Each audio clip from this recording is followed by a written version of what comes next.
So we go to the next slide, please. And we see here the contrast between the kingdoms is a significant contrast. One of the interesting things we see as we go into the book of Daniel is it gives some pretty exciting teaching. We're living in a world today where the teaching is evolution. We're told that things get better and better. But what we see in the book of Daniel is that things don't get better and better at all. They actually do the opposite. For we see that the world today is teaching that everything started off as slime and it gradually works its way up until it gets to be gold. The Bible teaches the opposite. It says Babylon started off as the golden head. So Babylon was represented by the golden head of the dream. Medo-Persia was represented by the silver. And if you'll remember the dream when Daniel told Nebuchadnezzar, he said, you had this dream and you saw this mighty image and it had a golden head, it had silver arms and shoulders, it had a bronze belly, it had legs of iron, and finally they mingled into clay. And he said, you Nebuchadnezzar, you're the golden head. So he said, God has shown you what's going to happen down through the ages. And it's interesting because we see that Babylon, of course, was represented by gold, Medo-Persia represented by silver. Now it is a fact that right throughout the history of mankind, men have fought and died to possess the gold and the silver used in the image. And then on top of that, brass and iron have also been much sought after for making weapons of war. Even today you'll find that the bullets are very often made with a brass head because of the impact power that it has. And so weapons of war, iron and brass. But then we see that the fifth kingdom was represented by a stone. And of course stone is rejected today as being of no value unless you're Jeff Wheatley carting it and putting it down the roads. But stone, generally speaking, is looked upon as being worthless. And men tend to reject it. But it's interesting, isn't it? Men reject that which is precious in the sight of the holy God. For he chose the simple stone to represent his kingdom. Men had to work up a sweat to quarry stone. And they had to work up an even bigger sweat to dig the gold and the silver. Even today, if you want to go out and go digging for gold, it's hard yakka. And then on top of it, it has to be refined. But the stone, hard work though it is to get it, God actually has provided the stone. It's not the work of men's hands. Men might have to refine the gold and refine the silver. They might have to smelt the tin and copper and all sorts of things, but they don't have to do anything with stone. Now all the five emblems that were used in this vision that Daniel and Nebuchadnezzar had represent earthly kingdoms. There's absolutely no logic at all in taking the four metals to represent world empires and then claiming the stone represents the spiritual kingdom only. And yet that's what many of the scholars have done. They say, well, the stone kingdom, that's the mystical religion kingdom, you know. But not so. All these metals and the stone represent earthly kingdoms. The only difference is the first four earthly kingdoms set up by men who both wrote the laws and set up the administration of them, while the fifth kingdom was a kingdom organised by God who wrote its laws and guided its organisation and its administration. We have to see that God's kingdom will have a great spiritual work, but it will rest on the solid foundation of material reality.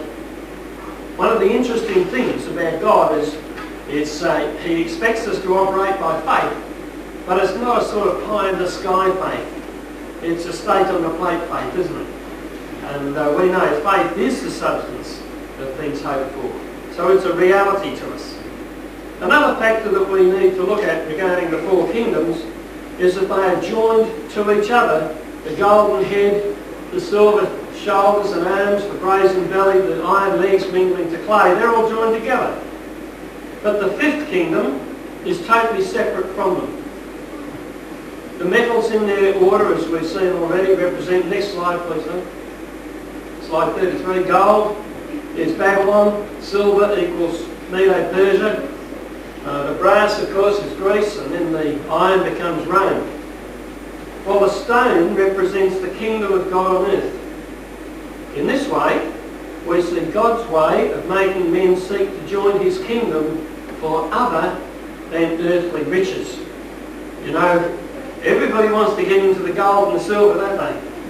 When it comes to the stone, it's rejected. Jesus was the cornerstone, rejected of men, and yet it's the most precious stone of all. The stone may lack the appeal to the eyes of the precious metals, but it occupies the place of highest importance in the universe, for it symbolises the head of the cornerstone of the kingdom. Next slide, thank you. A little bit of history here. After the destruction of Nineveh, sorry, Mike.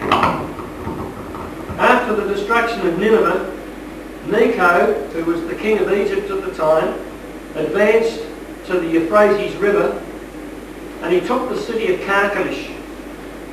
And he then stirred up Syria and Palestine to revolt against Nabopolassar, who at that time was the king of Babylon. If you'll remember, we said Nabopolassar was getting to be an old man around 605, 606 BC. He was getting pretty old, and his son Nebuchadnezzar became his regent. So he acted as king, but Nebuchadnezzar didn't become actual king and total king until 6043 BC when Nabopolassar died. So when Necho stirred up Syria and Palestine to revolt against Nabopolassar, the king of Babylon, at the same time the king over Judah and Jerusalem was Jehoiachin. Nabopolassar, who as I said was old by that time, delegated his son Nebuchadnezzar to capture Jehoiakim and take him to Babylon. So Nebuchadnezzar routed the Egyptian army and retook Carchemish. That actually occurred in 605, 606 BC, around that era. And so he recaptured Carchemish, then he marched into Syria and Palestine, and he carried away much of the treasure of Solomon's temple, and he took a number of the principal citizens of Jerusalem captive. Now, amongst the captives in that was of the royal line were Daniel and his mates. And what Nebuchadnezzar did was he got the king kicked out, and he made Mattaniah king in his place. Mattaniah was the brother to Jehoiachin, and he had his name changed to Zedekiah.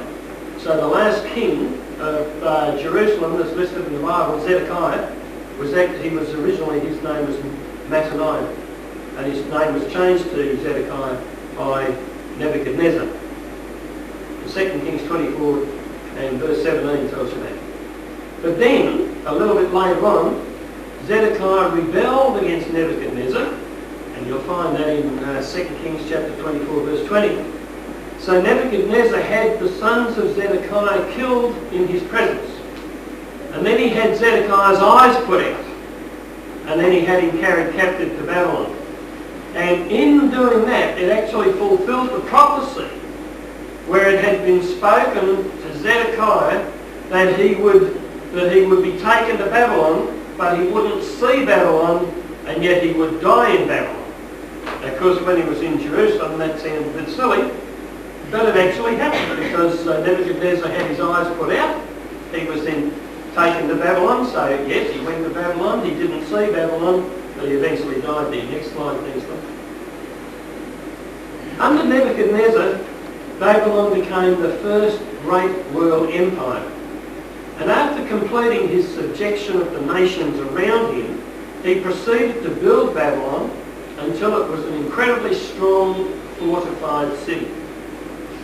Now the historian Herodotus claims that the walls were some 14 miles in length on each side. It was built in a big square, 14 miles in each direction, which means that the walls of Babylon had a total circumference of 56 miles. It was a pretty big city. Within the walls, there were enclosed gardens, orchards, there were fields, and the Euphrates River ran right through the centre, which gave them water for every need, and it also made the city totally self-sufficient and able to stand a siege of long duration. The walls of Babylon were approximately 250 to 300 feet high. Just imagine 100 yards high, 300 feet high. It's an incredibly high wall. And they were also, according to history, at least 80 feet thick. So 80 feet, what's this building here? Well, nowhere near 80 foot. You'd go the full length of the building for about 80 feet. And so you've got 250 feet to 350 feet, 300 feet high, 80 feet thick, and around the edges were some 250 towers that were placed opposite each other on the outer and inner edges. And with all that, the walls were still wide enough to allow a 4-horse chariot to turn around between the towers. That's an incredible size. To imagine that up on the top wall of this city, that they could have chariot races around the walls, and also they could turn a 4-horse chariot between the towers. Next one. The Hanging Gardens of Babylon were numbered among the 7 wonders of the world, and they consisted of a series of stories, one above the other, with each supported by arches rising to at least 75 feet, covered with earth in which flowers, shrubs and even large trees grew.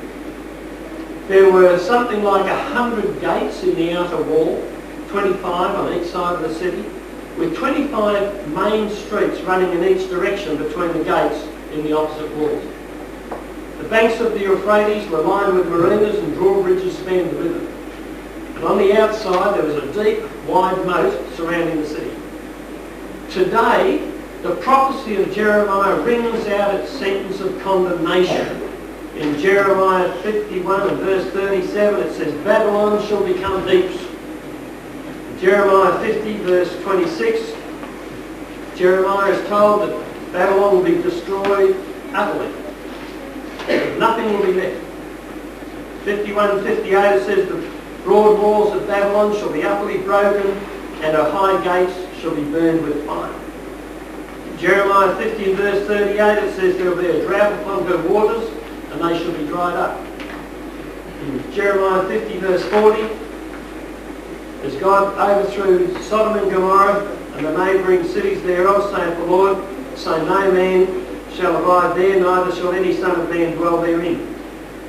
The doom that was pronounced on Babylon was a fierce and terrible doom, and it certainly happened. Isaiah reiterated the curse in Isaiah 47 and verse 5. He said, sit thou silent, get thee into darkness. And in Isaiah 13 and verse 20, it shall never be inhabited, it says, neither shall it be dwelt in from generation to generation. Neither shall the Arabian pitch tent there, neither shall the shepherds make their fold there. Now, what we need to understand is that when Jeremiah and Isaiah were prophesying the destruction of Babylon, it was a great and prosperous city. Now, just consider the sort of ridicule that would be heaped upon someone today if they were to predict that London and New York would become desolate. Just imagine if somebody started to dress in sackcloth and eat locusts and wild honey and stuff like that and live a really odd life, and he were to start marching through the streets of London and New York saying, there won't be any stones left on top of each other here, this is all going to be wiped out. Well, of course, people are telling he's crazy. The place has been going for 2,000-3,000 years, and in the case of New York, 300-400 years, they'd say, you're stupid, you're mad. But that's exactly what happened. The prophets went through the towns and through the cities, and they actually prophesied Babylon. This is going to be wiped out. Because it was at the height of its glory at that time. People thought they were crazy. Next slide, thank you. Another little bit of history. Jeremiah chapter 27 and verse 7 says, all nations shall serve him, and his son, and his son's son, until the very time of his land it shall come. And then many nations and great kings shall serve themselves of him. Now, it is a historical fact that Nebuchadnezzar was succeeded by his son, Evil-Merodach, who reigned for just 2 years before being killed. His sister's husband, Neriglissar, succeeded him, and he later was slain in the 4th year of his reign. Now, Neriglissar's son, Labarus-Sarkod, grandson to Nebuchadnezzar, came to the throne. Jeremiah had prophesied that Babylon would come to an end under a son of Nebuchadnezzar's son. And Belshazzar was a son of Evil-Merodach, and he succeeded Labarokod, or whatever his name is, to the throne of Babylon. Next slide, please. Now, the feast of Belshazzar was the final straw, and the anger of our benevolent God was raised. Cyrus the Persian captured Babylon, and the Medo-Persian Empire began its role as a world power. Just 2 years after the capture of Babylon, Darius the Mede died, leaving Cyrus as the sole ruler. It was during those days that a remnant of the Jews who had been taken into captivity in Babylon came back under the decree of Cyrus to start the rebuilding of Jerusalem and the temple. Ezra and Nehemiah give us the record of this event. Next one. The events of the book of Esther took place during the reign of Ahasuerus, who is also known in history as Xerxes the Great. He led an army of over 1 million men against Greece, but was defeated. He then returned to his own land, where he took Esther as his queen. And if you read the book of Esther, it will tell you a bit about that. Now, Darius Codomanus was the last king of Persia, and he was overthrown by Alexander the Great, and the third of the world empires was established. The Medo-Persian Empire lasted for only around 200 years, and it ended when Alexander's army of just 50,000 men defeated the Persian army of some 1 million men and utterly routed them. It is said that, just as a byword here, it is actually said that Alexander, when he was facing off across the valley with the intention of attacking the Persians, one of his men came to him and said, Alexander, we've got a big problem here, because there are something like 1 million of them and there are only 50,000 of us. And Alexander replied, does a butcher fear when he stands before the sheep he intends to slaughter? Pretty bold statement. And the fellow then said, yes, but that's all very well for you, but when they fire their arrows, there'll be so many arrows coming, they'll blot out the sun. And Alexander's reply was said to have been, good, we'll fight in the shade. So he was a pretty tough sort of a character. Alexander was the son of Philip of Macedonia. He was tutored by Aristotle, and he took the throne of Greece at the age of 20 years and showed himself to be a military genius. He defeated the Persians and settled in Babylon, where he died after reportedly indulging in a drunken orgy. Now, it has recently been claimed, just in the last few months, it's been claimed that he died of injuries sustained during his military campaigns. But whether that's so, I don't know. History records that he drank himself dead. His kingdom was divided into two, but it lasted until Macedonia's interference between Rome and Carthage, when Philip V was defeated at Pydna, in 168 BC. Corinth was destroyed by Memmius in 146 BC, and at that time Greece became a province of the Roman Empire. Greece became a part of the Byzantine or Eastern Roman Empire until the Turks captured Constantinople in 1453. It has been said that Rome united the ancient world while at the same time separated it from the modern world. And it certainly did if you have a look at the history of Rome. Next slide, thank you. The history of Rome is that of a city that gradually spread its dominion until it overruled all of the Mediterranean countries and ultimately the civilized world as it gathered up all the religions, the laws, the customs, languages, letters, arts and sciences of the ancient nations.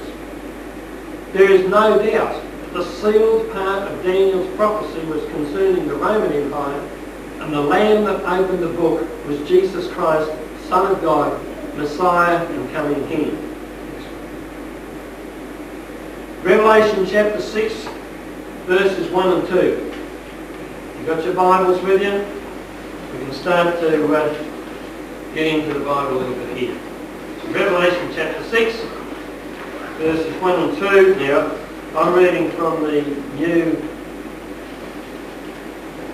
Living Translation, pretty late translation. As I watched, the Lamb broke the first of the 7 seals on the scroll. Then one of the 4 living beings called out with a voice that sounded like thunder, "Come!" I looked up and saw a white horse. Its rider carried a bow, and a crown was placed on his head. He rode out to win many battles and gain the victory. Now, history supports that the first seal of chapter 6 began with the establishment of the Roman Empire at the Battle of Actium, which occurred in 31 BC. This commenced the reign of Octavius under the title of Emperor and Augustus. Rome experienced peace and prosperity under his rule. But there were many armed clashes in the outlying areas of the empire. And so what we see here is that the white horse becomes a symbol of Roman imperialism at the height of its power. The Roman emperors and their generals historically chose to ride white horses in their parades. And so God now has used the picture of the white horse as a reference to Rome. If the Roman emperors and generals rode white horses in the parades, what could be a better way of describing Rome than by a white horse?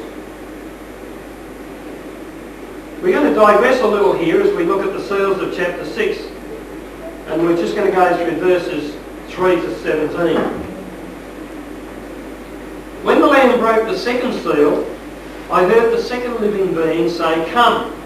And another horse appeared, a red one. Its rider was given a mighty sword and the authority to remove peace from the earth, and there is war and slaughter everywhere. When the Lamb broke the third seal, I heard the third living being say, "Come!" And I looked up and I saw a black horse, and its rider was holding a pair of scales in his hand. And a voice from among the 4 living beings said, "A loaf of wheat bread or 3 loaves of barley for a day's pay, and don't waste the olive oil and wine." And when the Lamb broke the 4th seal, I heard the 4th living being say, "Come!" And I looked up and saw a horse whose colour was pale green like a corpse, and death was the name of its rider, who was followed around by the grave. They were given authority over 1/4 of the earth to kill with the sword and with famine and disease and wild animals. And when the Lamb broke the 5th seal, I saw under the altar the souls of all who had been martyred for the word of God and for being faithful in their witness. They called loudly to the Lord and said, "O sovereign Lord, holy and true, how long will it be before you judge the people who belong to this world for what they've done to us? When will you avenge our blood against these people?" Then a white robe was given to each of them, and they were told to rest a little longer until the full number of their brothers and sisters, their fellow servants of Jesus, had been martyred. I watched as the Lamb broke the 6th seal, and there was a great earthquake. The sun became as dark as black cloth, and the moon became as red as blood. Then the stars of the sky fell to the earth like green figs falling from trees shaken by mighty winds. And the sky was rolled up like a scroll and taken away. And all of the mountains and all of the islands disappeared. Then the kings of the earth, the rulers, the generals, the wealthy people, the people with great power, and every slave and every free person all hid themselves in the caves and among the rocks of the mountains. And they cried to the mountains and the rocks, fall on us and hide us from the face of the one who sits on the throne and from the wrath of the Lamb. For the great day of their wrath has come, and who will be able to survive? Next slide. Now the time period shown here is the history of the Roman Empire, beginning with the establishment of the rules of the Caesars down to the decline and fall of Imperial Rome and the rise of the Holy Roman Empire under the papacy. And it follows on to the coming into power of the modern dictators, right up to the close of the age with the events of the great and terrible day of the Lord and the triumph of King Jesus and his kingdom. At the same time, the seals deal with the rise of Imperial Rome and the history of the last half of the times of the Gentiles, which began with Nebuchadnezzar in 604-603 BC when he entered Jerusalem and took control, and ended in 1917 with the release of Jerusalem. The great 7 times period of 2,520 years, which commenced in 604-603 BC, came to an end in 1917 AD. Next slide. The seals identified with history are simply this. Just going back to Revelation 6:1 again. Today we have a whole industry of fortune tellers and astrologers with their deceptive claims of telling the future. Does anybody buy a local paper at all, a newspaper? If you buy a newspaper or a magazine, you'll find that the astrologers just about always have a page dedicated to their rubbish. They're all claiming to be able to tell the future. But here we have a picture of John being shown the future. I think it would be a good exercise for us to try and imagine the thoughts and feelings that John had as he viewed these events given to him in the vision. Never before had they been witnessed by men. He says, I saw, and behold, a white horse, and he that sat on him had a bow, and a crown was given unto him, and he went forth conquering and to conquer. Now the Bible is full of references to horses in connection with wars and battles. In Proverbs chapter 21 and verse 31, it says, the horse is prepared against the day of battle, but safety is of the Lord. Next slide, please. Now history shows that in all the wars up until the last 50 years anyway, horses were a very important part of the armed forces. And the fact that horses are prominent in the first 4 seals shows that the governments of this period relied on the power and might of aggressive military strength to rule. The different colours picture the type of government and the kind of rule they exercise. Modern literature often depicts the 4 horses of the apocalypse where they are made to represent periods of chaos and trouble.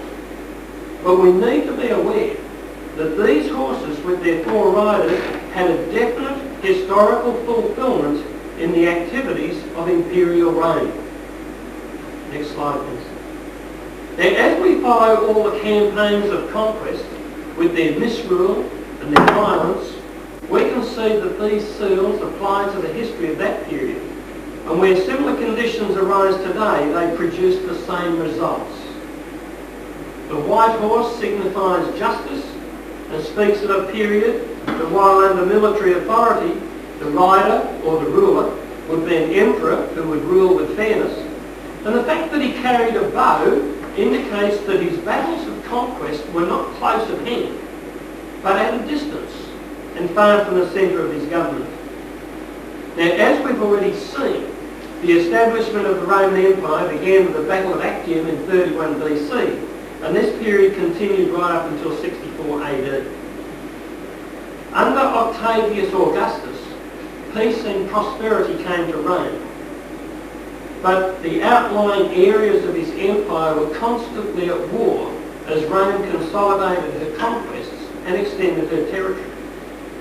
History shows that the happiest period ever known for Rome was during his rule. There was almost universal contentment and people were at peace. Pax Romana had begun. Has anybody heard the saying Pax Romana? It means the peace of Rome. Rome, being in control of the known world at the time, was able to impose its peace. It was called Pax Romana. And it was during the reign of this emperor that Jesus Christ was born. The angels sang, "Glory to God in the highest, and on earth peace and goodwill towards mankind." Next one. During this period, the temple of Janus, the god of beginnings and endings, which was always kept open during war, was closed. Now we need to understand that today we still pay homage in a oblique way to these gods of Rome. Who's heard of a month called January? It's named after the god Janus. The beginnings and endings. When does the year start? January. When does it end? Well, last of December, January, so beginning and ending. Now, it was during like I say, it was during this period of Janus that the temple, which was always kept open during war, was closed. And it was during this period that Jesus Christ proclaimed his message and then died and rose from the grave. The church also was born at Pentecost and Christianity was proclaimed throughout the empire. Now, this time was a time of comparative peace for Rome until the period came to a close and the Caesar by the name of Nero came to power. The year 64 AD saw the city of Rome burned, and Nero blamed the Christians who had fallen foul of him because of their opposition to the licentiousness of pagan Rome. Nero's behaviour and his court was so full of pagan revelry and orgies and bacchanalia and all the filth that went with it that the Christians were very opposed to him. And of course when Rome caught fire and Nero was very quick to blame the Christians, and so a period of peace ended, the second seal was opened. Next slide please. Now the period of the second seal extends from 64 AD through to somewhere in 313 AD, give or take. And we see it in verses 3 and 4 of Revelation 6. The red signifies tyranny, misrule and bloodshed. The earth that it speaks of here is the Roman world, and the killing of one another indicates the internal strife and slaughter among her citizens. The rider of the white horse, remember, had a bow for distant conquests, but the rider of the red horse carried a sword for his killing, because his killing was to be done close at hand and within the limits of the empire. You can turn those seats on, please, Johnny. The period covered here is that which flows from the time of Nero with its revolts, revolutions and bloodshed, right up until the time of Constantine and the Edict of Milan. Next slide. Under Nero, murder became commonplace in the palace of the Caesars. The Praetorian Guards sold their power to the highest bidder, and the emperors between Nero and Constantine are hardly worth naming. It was during this period that the Goths, the Germans and the Persians, who had threatened Rome for so long, invaded on every side. Many usurpers rose up, and it was a period of tyrants and general confusion. Another interesting fact is that while Rome tolerated the religious beliefs of every nation they conquered, they steadily persecuted the Christians because they opposed the national religion of the empire and refused to offer sacrifices to the gods as well as refusing to worship the emperors. It's a unique thing that if you go back through history, you'll find that Christianity has always been a persecuted religion. It's only since the Reformation that the Western countries that have turned to Protestantism have softened their stance. If you go to places like China today, Christians are still being killed in China, and other countries they're under terrible oppression. No other religion is willing to stand alongside Christianity. They may offer lip service We have them in this country where they get together and they have interfaith meetings. But I want to tell you something. There is no other religious belief that will accept Christianity. Because Christianity demands that you bow your knee to He who died on the cross and was buried and rose again. Christianity demands that you recognise that you're a sinner and you need a saviour. During the period of the rider of the red horse, the blood of Christians flowed freely in the terrible persecutions that came from tyrants' edicts. Next slide. The heroism of the martyrs even led to the admiration of their enemies, and it was reported that when Polycarp, the Bishop of Smyrna, was led before the tribunal and urged to curse Christ, he proclaimed, 86 years I have served him, and he has done me nothing but good. How could I curse him, my Lord and Saviour? And it is said that as the flames rose around him, he thanked God that he was deemed worthy of such a death. Peace had gone from the Roman earth. But though Bibles were destroyed and Christians persecuted and martyred, the faith grew and paganism weakened and Rome progressively declined. Next one. The third seal, beginning around about 313 AD through to 396 AD. It's covered by Revelation chapter 6 verses 5 and 6. Now the book of Revelation, or in Greek the Apocalypse, is a book of symbols. So it's most important that we understand the significance of the symbolism used. The black horse represents despair and calamity to the empire whose strength relies on its army. The scale in the hand of the rider indicates that the emperor is to weigh in the balance or decide great issues. Now Gibbon, the historian, says that these were grim days for Roman history, as it was a time of heavy taxation to maintain the armies as they tried to hold on to the empire. While the reference to the measure of wheat and 3 measures of barley symbolises that there will be a shortage of some essential need, but the things represented by oil and wine are not to be harmed. Another explanation is that the balances speak of the church and civil power uniting under the executive power of the government under Constantine, for he became the judicial authority of both church and state. And that situation remained right up until the reign of Justinian, when he handed the judicial power of the church to the Bishop of Rome, who is called the Pope.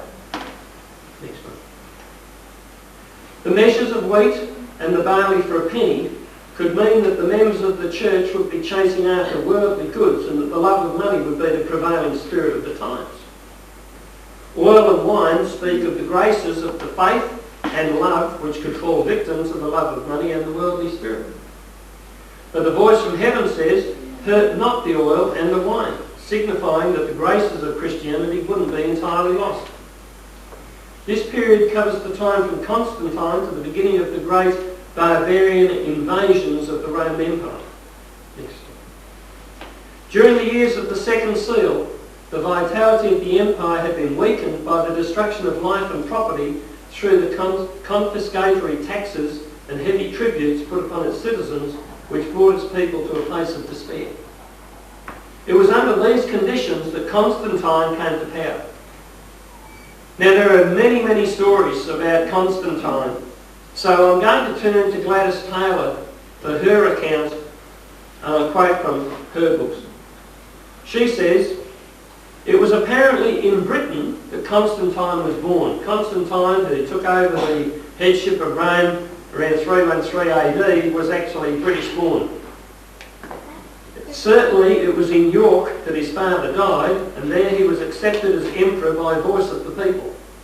The decisive factor, so far as the empire was concerned, was the reaction of the army, who on the 25th of July 306 AD acclaimed him as Augustus, which meant that the most powerful body of men in the outposts of the empire were determined to be rid of the influence of Diocletian, the tyrant, and to support Constantine. In fact, he was recognised by both the West and the East until a year later Rome conformed, evidently out of fear of Constantine's power and popularity. and Constantine was officially appointed Augustus in 307 AD. This situation prevailed during the period of his reign. This period of adjustment may well be described as the most turbulent in Roman history. For Constantine, it was far from plain sailing. There was enmity within his own family, apparently centering around his wife, Fausta, who was the daughter of Maximian, who was the joint ruler with Diocletian, and Constantine had married to strengthen his position in Rome, and by inheriting the throne of the Caesars, he'd also inherited the intrigue of the Roman court. When he removed his court to Constantinople, choosing Christian leaders as his advisors, Rome received a coup de grace from which it never again recovered. Constantine was probably the most misunderstood of all of the Roman emperors. To some, he ranks as an angel, even an angel of light, because of his proclamation of the Christian faith as the state religion. It was Constantine who believed that he saw the sign of the cross in the sky, and he believed that a voice told him that he was to fight and conquer under that sign, and so he converted to Christianity so that he could win his wars. But others can't forget how the young Augustus, pulled hither and thither by the advice of opposing factions, made many an error of judgment. Neither can they forget that his proclamation of Christianity led onward at the end of his dynasty to the formation of the Holy Roman Empire, which was yet another tyranny. End quote. That's what Gladys Taylor had to say. Next slide. Christianity, by bringing the church into existence, developed an institution which rivaled the state and created a society within the empire which many believe threatened the existence of the state. Lord Acton made a statement. He said, "Power corrupts, and absolute power corrupts absolutely." It's a saying that's still used today, and it's just as true today as it ever was. But going back in history, the church welcomed the acceptance of Christianity as the beginning of a glorious order in the life of the church.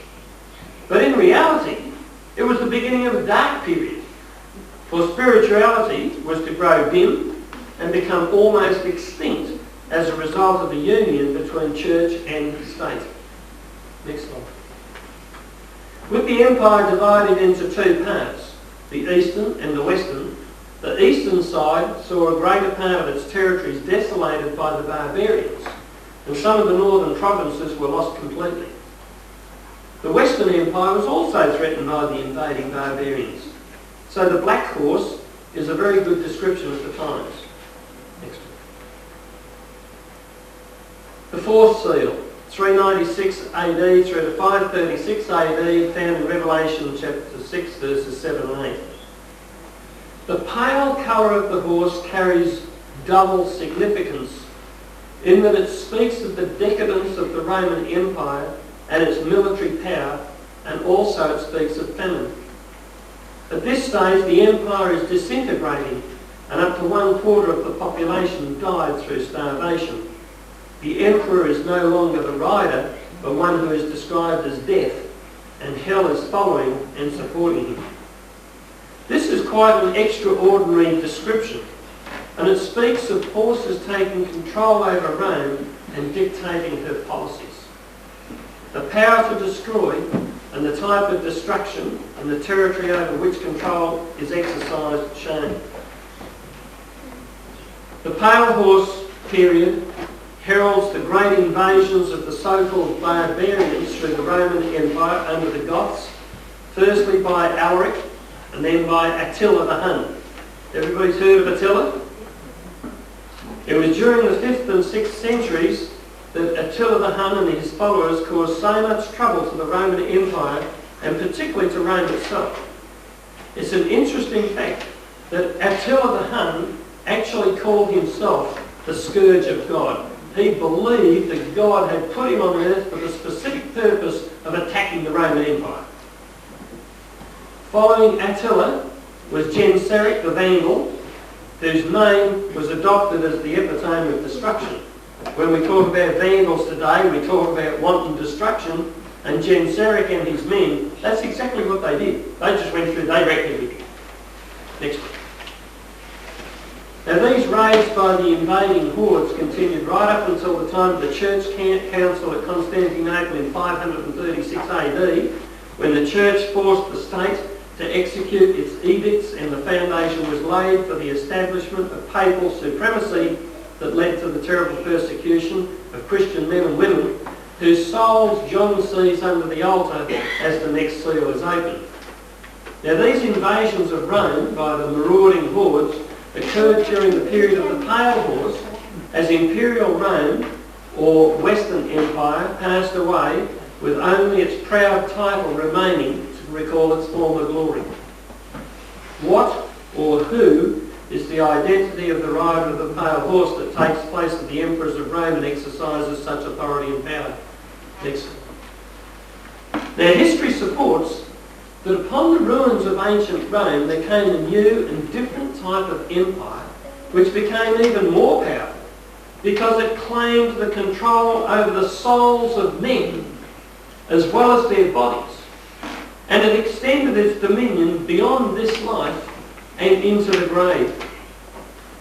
History clearly shows us that the popes of Rome claimed the right to temporal power and that they took the place of the Caesars, and the so-called eternal city of pagan Rome became the eternal city of papal Rome. Is it any wonder that John described the rider as death and that he saw hell following?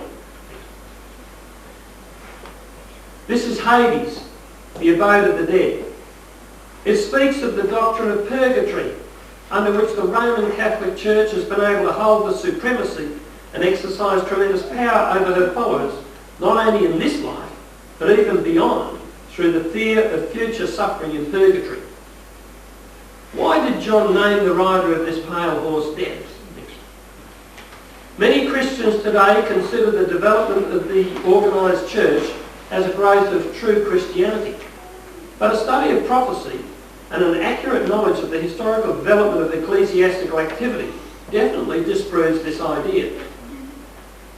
Later on in this study, when we get to Revelation chapter 17, we will see the more detailed description of this politico-religious power which is designated as the rider named Death. John chapter 14 verse 6 states clearly and unambiguously that Jesus Christ is the way, the truth and the life, and that no man comes to the Father God except through him. He is the only way. Next slide. Jesus Christ is the personification of life. But papal Rome, with its popes, not only tells lies in claiming Peter as their first pope, but adds to their blasphemy by claiming Mary to be co-mediatrix. Now I want to tell you something. Today, the Church of Rome still claims Mary as being divine. They ascribe divinity to Mary. And in 1950, which is not that long ago, just 55 years ago, Pope Pius XII declared that Mary did not die, but that she rose into heaven bodily and never tasted death.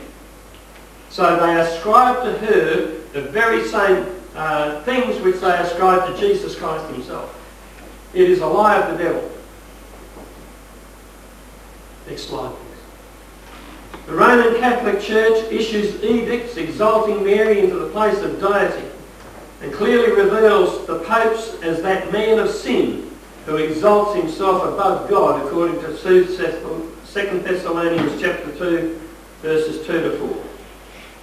Daniel said in Daniel 7:25 that he should speak great words against the Most High. And the Roman Catholic Church preaches works via plenary indulgences and novenas. Does everybody know what these things are? A plenary indulgence is you pay money to the church so that your soul will not have to go to purgatory to pay for your sins. It's called a plenary indulgence. One of the popes made the statement, he said, I've saved more people through my plenary indulgences than Peter did with his sermons. And it's where you pay money for the sole purpose of keeping yourself out of purgatory.